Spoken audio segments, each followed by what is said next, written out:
আসসালামু আলাইকুম সবাইকে। দেশ এবং প্রবাস থেকে যে যেখান থেকে বসে আমাদের এই ভিডিওটি দেখতেছেন সবাইকে অনেক অনেক অভিনন্দন এবং শুভেচ্ছা।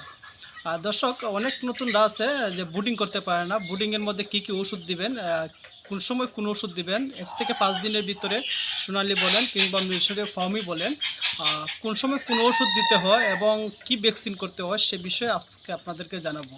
তো ভিডিওটি না টেনে সম্পূর্ণ ভিডিওটি দেখবেন, আশা করি নতুন যারা তাদের কাজে আসবে। সর্বপ্রথম আপনি যখন বুডিংয়ের মধ্যে বাচ্চা ছাড়েন তখন অবশ্যই গ্লুকোজ ব্যবহার করবেন। তারপরে গ্লুকোজের পরে আপনি আমার হাতে একটি ওষুধ দেখতে পাচ্ছেন, লাইসোবিট।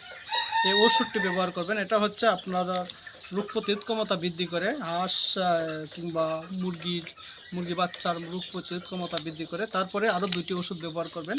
এই যে দেখেন একটি ওষুধ, সেটা হচ্ছে বিটা 3। বিটা 3 হচ্ছে দুর্বল বাচ্চার জন্য, যা প্যারালাইসিস হারতে পারে না কিংবা দুর্বল সে বাচ্চার জন্য আপনি বিটা 3 ব্যবহার করবেন। এবং অ্যান্টিবায়োটিক নাভি শুকানোর জন্য ভালো মানের একটি অ্যান্টিবায়োটিক ব্যবহার করবেন। আমার হাতে একটি দেখতে পাচ্ছেন, ডেনামক্স।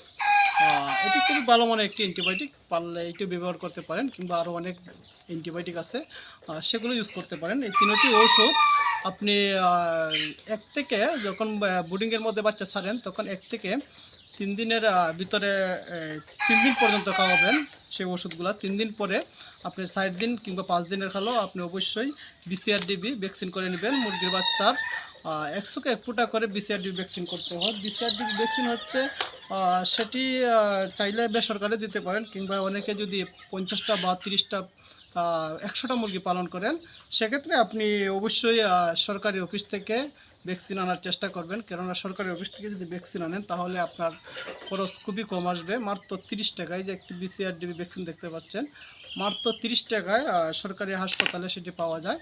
তো আশা করি সকলেই বুঝতে পারছেন, এবং যারা আমাদের পেজে নতুন তারা অবশ্যই আমাদের পেজটি ফলো দিবেন এবং ভিডিওটি ভালো লাগলে অবশ্যই ভিডিওটি শেয়ার করে দিবেন। ধন্যবাদ।